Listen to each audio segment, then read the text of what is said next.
अस्सलाम वालेकुम, welcome to शिफास academy. आज हम पढ़ेंगे क्लास 9 चैप्टर नंबर 5 के बायोलॉजी के चैप्टर नंबर 5 के मोस्ट इंपॉर्टेंट टॉपिक जो लॉन्ग क्वेश्चन में अक्सर आता है उसको कहते हैं माइटोसिस। ठीक है, तो पहले स्टार्ट करते हैं माइटोसिस। सबसे पहले माइटोसिस की डेफिनेशन पूछी जाती है लॉन्ग क्वेश्चन में, और ऐसा कभी कभी ये शॉर्ट क्वेश्चन में भी पूछा जाता है कि माइटोसिस की डेफिनेशन बयान करें।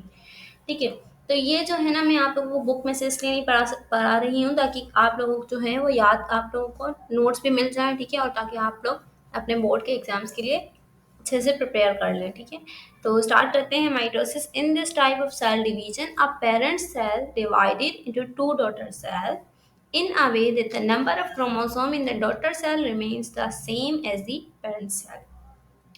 कहा जा रहा है कि माइटोसिस जो है वो ऐसा सेल डिवीजन का ऐसा प्रोसेस है जिसमें सेल डिवाइड होते हैं।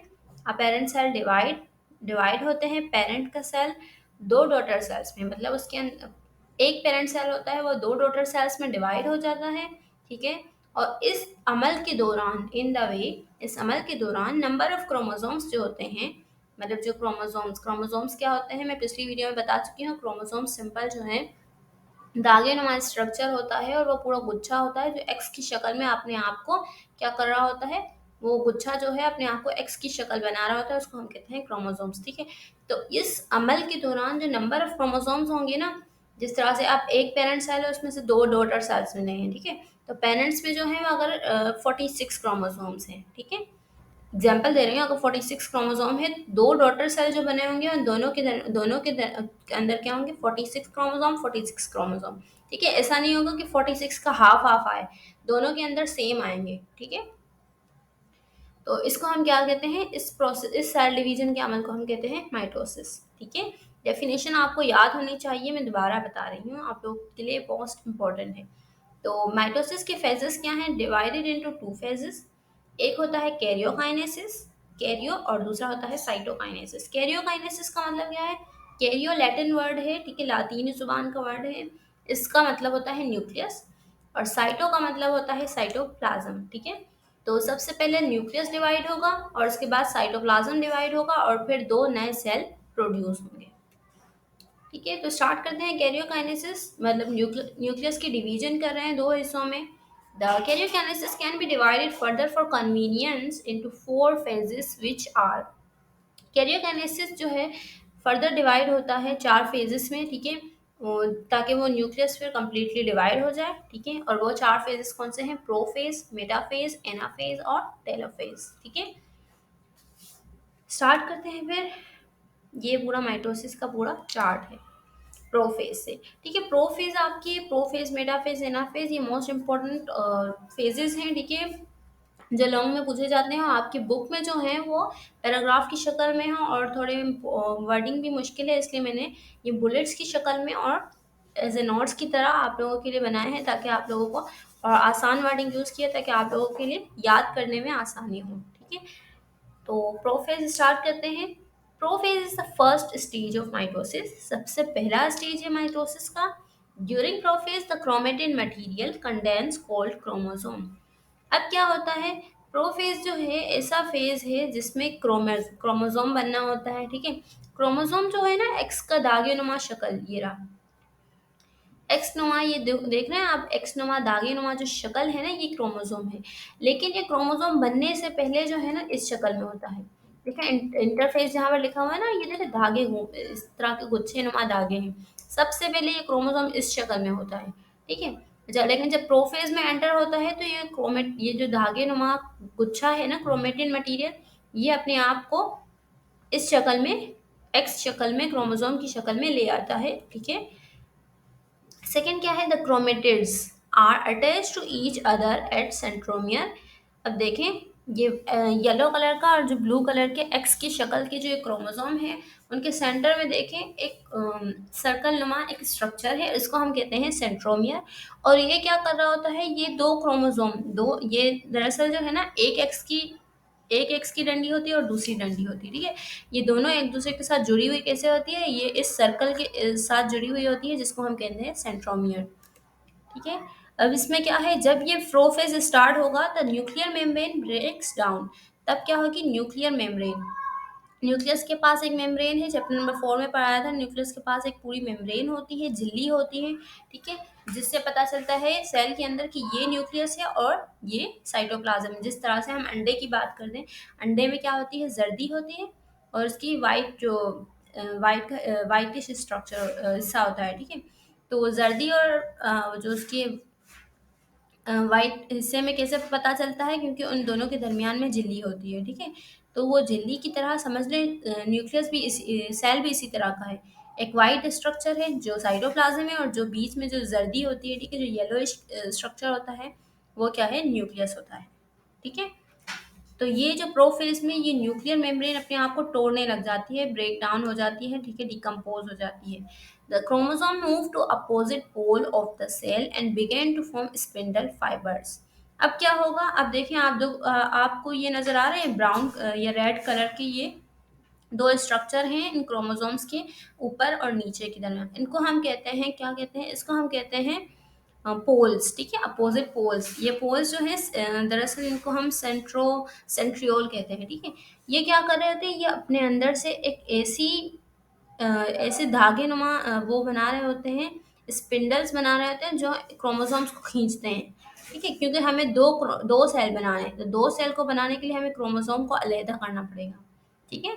तो इसके लिए अल्लाह ताला ने क्या रखा है, ये सेंट्रियोल रखा है, जो इसमें क्या कर रहा होता है, ये सेंट्रियोल जो है अपने अंदर से एक ऐसे स्पिंडल, मतलब एक ऐसी फोर्स को निकाल रहा होता है जो इन क्रोमोसोम्स को अपनी तरफ खींचती है। दो ये ले लेगा, दो ये ले लेगा, ठीक है। तो प्रोफेस आई होप आप लोगों को समझ में आया होगा, ठीक है। अब नेक्स्ट स्टेज है मेटाफेज, ठीक है। मेटाफेज क्या है, metaphase is the second stage of mitosis. Mitosis का जो दूसरा मरहला है उसको हम माइटोसिस का दूसरा मरहला है उसको हम कहते हैं मेटाफेज। ये थोड़ा सा छोटा है, ठीक है।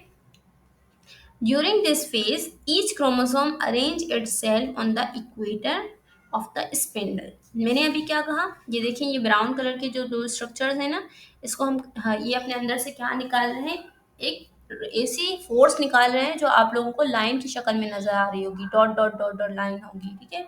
ये लाइंस क्या है, ये होते हैं स्पिंडल फाइबर्स। और ये फाइबर्स जो जब निकलती हैं, तो जो चार क्रोमोसोम थे अब वो क्या है, अब अपने आप को एक लाइन में जो है अरेंज कर लिया है इन्होंने। तो ये अरेंज जो होती है ना लाइन में क्रोमोसोम, ये होते हैं मेटाफेज में, ठीक है। लास्ट पॉइंट क्या है, each chromosome is attached to separate spindle by its centriole. अब देखें, आप लोगों को नजर आ रहा होगा ये जो डॉट डॉट डॉट लाइन जो है वो इस स्ट्रक्चर में से जो निकल रही हैं, ब्राउन कलर की जो स्ट्रक्चर है सेंट्रियोल है, इसमें से निकल रही हैं। ये देखो आप लोग, जुड़ी कहाँ से हुई हैं, ये जुड़ी हुई है इस क्रोमोसोम के बीच के हिस्से, इस बीच के सेंटर वाइड वाले हिस्से से, जिसको हम कह रहे थे सेंट्रोमियर, जो इन पूरे क्रोमोसोम को जोड़ के रखता है, ठीक है। अब ये जो लाइंस है ना, ये इसको पकड़ के रखी हुई हैं, ऊपर से एक स्ट्रक्चर ने इस सेंट्रियोल को पकड़ा है और नीचे से एक ने, ठीक है। इस तरह से ये क्या है, ये सारे जो हैं एक लाइन में खड़े हुए हैं, क्योंकि इनके जो सेंट्रोमियर, मतलब सेंटर की जो क्रोमोसोम का हिस्सा है, उसको किसने पकड़ा है, स्पिंडल फाइबर्स ने, ये डॉट डॉट लाइंस ने, ठीक है। मेटाफेज समझ में आ गया होगा आप लोगों का। थर्ड है anaphase. Anaphase is the third stage of mitosis. इसमें क्या होता है, in this phase the spindle fibre contract. अब क्या होगा, इस फेज में स्पिंडल फाइबर्स जो थी ना, पहले कैसी थी, पहले देखें इस तरह से थी, बिल्कुल सिंपल स्ट्रक्चर में, सब क्रोमोसोम को लाइन में रख के खड़ी लाइन में रख के रखा हुआ था, ठीक है। लेकिन अब क्या होंगी, ये अपने आप को खींचने लग जाएंगी। जहाँ से ये फाइबर्स निकल रही हैं, जहाँ से ये धागे निकल रहे हैं जो क्रोमोसोम को पकड़ के रखे हुए हैं, अब ये अपने एक हिस्सा अपने इस तरफ खींचेगा और दूसरा हिस्सा अपनी तरफ खींचेगा, ठीक है। मतलब ये कॉन्ट्रैक्शन हो रही है, खींचने का मतलब कॉन्ट्रैक्शन कह रहे हैं, ठीक है। In this phase the spindle fibre contract, अपने आप को खींच रही हैं।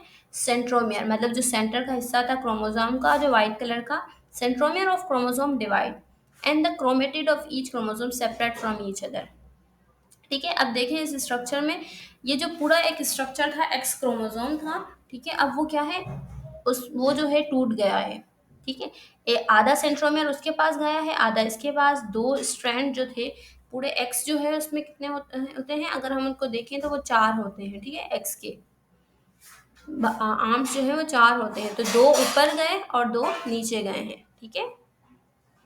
अब लास्ट पॉइंट क्या है एनाफेज का, each chromatids begin to move towards the other pole. हर जो ये रहा, हर जो अब देखें, अब जो है ना हम इसको क्रोमोसोम नहीं कह सकते क्योंकि ये टूट गया है, ठीक है। तो अब जो ये क्रोमेटिड, अब हम इसको कहेंगे क्रोमेटिड। अब ये क्रोमेटिड जो है अपने अपने पोल की तरफ हरकत करना शुरू कर दिए। पहले ये क्या था, इससे पहले स्टेज में ये सेंटर में खड़े हुए थे क्रोमोसोम्स, लेकिन जब ये टूट गए और इसको जब खींचा जा रहा है तो ये अपने अपने पोल्स मतलब अपने अपने कोने की तरफ मूव करना शुरू हो गए हैं, ठीक है। लास्ट है टीलोफेज। टीलोफेज क्या है, दिस क्रोमेटिड। अब जो ये कह रहे हैं ना हम क्रोमेटिड्स, जिसको हम क्रोमोसोम नहीं कह सकते क्योंकि ये टूट गए हैं, अब जो ये क्रोमेटिड्स हैं इसको हम क्या करेंगे, reach at the respective pole in their movement cease. अब जो है ये दोनों जो है अपने अपने क्रोमेटिड्स जो है अपने अपने पोल मतलब अपने अपने कोने पर पहुंच चुके हैं और मूवमेंट खत्म हो चुकी है, अब मूवमेंट कम हो गई है। Each pole receive the same number of chromosome. हर पोल जो है ना, हर कोना, ठीक है, जो ब्राउन कलर में है, ये जो ब्राउन डॉट है ना दो, ये हर पोल जो है इतने ही क्रोमोसोम रिसीव करेगा जितना दूसरे ने किए हैं।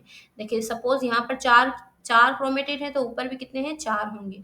यहाँ पर दो येलो हैं और दो ब्लू हैं तो नीचे भी दो येलो और दो ब्लू हैं, बिल्कुल सेम करेंगे। The nuclear membrane is free form. पहले क्या थी, सबसे पहले प्रोफेज में न्यूक्लियर मेम्ब्रेन जो थी वो टूटना शुरू हुई थी और अब न्यूक्लियर मेम्ब्रेन देखो बनना शुरू हो गई है और ऐसा लग रहा है ये दो न्यूक्लियस बन चुके हैं, लेकिन अभी तक ये बने नहीं हैं, ठीक है। अभी ये अपने आप को खींच कर दो न्यूक्लियस में तब्दील कर रहे हैं, ठीक है। लास्ट में क्या होगा, in this way two daughter nuclei form. अब क्या होगा, अब जो है ये दो नए न्यूक्लियस बन चुके हैं एक न्यूक्लियस के अंदर से, ठीक है। तो यहाँ पर हमारी माइटोसिस के सारे जो प्रोफेज, मेटाफेज, एनाफेज और टेलोफेज कंप्लीट हो चुके हैं कैरियोकाइनेसिस के। अब लास्ट है साइटोकाइनेसिस। साइटोकाइनेसिस क्या है, कैरियोकाइनेसिस हमने सबसे पहले पेरेंट सेल में से न्यूक्लियस को दो, एक न्यूक्लियस को दो न्यूक्लियस में कन्वर्ट किया। अब तो सेल के पास साइटोप्लाज्म भी होता है, ठीक है, तो वो साइटोप्लाज्म को भी हमें दोनों न्यूक्लियस को देना है, ठीक है। तो क्या होगा, अब साइटोप्लाज्म जो है ना, साइटोप्लाज्म ऑफ सेल जो है also divided into two daughter cell. देखिए फॉर एग्जांपल सपोज एक घर है, ठीक है, उस पूरा एक आलीशान बंगला है, ठीक है। अब उसमें घर भी मौजूद है और उसका और इसका एक गार्डन भी है, ठीक है। अब हमने घर को बिल्कुल उतने हिस्सों में डिवाइड कर दिया और अब क्या बचा है, गार्डन बचा है। अब गार्डन को भी हम क्या करेंगे, दो हिस्सों में डिवाइड करेंगे, ठीक है। तो समझ लें गार्डन क्या है, साइटोप्लाज्म है और उसको भी हमें दो हिस्सों में डिवाइड करना है। एक न्यूक्लियस को भी उतना ही साइटोप्लाज्म देना है जितना दूसरे न्यूक्लियस को, ठीक है। अब क्या बता रहे हैं कि जो साइटोकाइनेसिस है in animal cell, cytokinesis take place by developing a constriction. कह रहे हैं कि साइटोकाइनेसिस जो है एनिमल सेल में, मतलब जो जिसमें इंसान भी आते हैं, एनिमल सेल में कॉन्स्ट्रिक्शन मतलब खींचने की वजह से आता है। और जबकि plant cell, in plant cell it occur by developing cell plate. और जबकि प्लांट सेल अपने आप के अपने अंदर जो साइटोप्लाज्म होता है उसको डिवाइड करते हैं सेल प्लेट के थ्रू, ठीक है। इस तरह से देखिए ये जो है पूरा एक साइटोप्लाज्म है और ये दूसरा साइटोप्लाज्म है, ये अपने आप को खींचकर कॉन्ट्रैक्शन करके दो नए साइटोप्लाज्म बना रहे हैं। अब इसमें क्या होगा, इसमें भी उतने ही ऑर्गेनेलीज होंगे जितने इसमें हैं, ठीक है। और अब ये दोनों जो है एक नए सेल बन चुके हैं और ये पूरा कंप्लीट क्या है, माइटोसिस का प्रोसेस, ठीक है। आई होप आप लोगों को समझ में आया होगा। और ठीक है, इंशाल्लाह अगर आप लोग इस नोट्स को प्रिपेयर करेंगे तो इंशाल्लाह आपके बोर्ड एग्जाम से अच्छे नंबर आएंगे। और ये दोबारा बता रही हूँ, माइटोसिस लॉन्ग क्वेश्चन में आता है, अगर लॉन्ग में नहीं आया तो लाजमी शॉर्ट में माइटोसिस की डेफिनेशन और उसके फेजेस पूछे जाएंगे, ठीक है। तो फिर नेक्स्ट वीडियो में मिलेंगे इंशाल्लाह। अगर वीडियो अच्छी लगी हो तो लाइक शेयर एंड सब्सक्राइब करें और चैनल को सब्सक्राइब कर दें। Thanks for watching.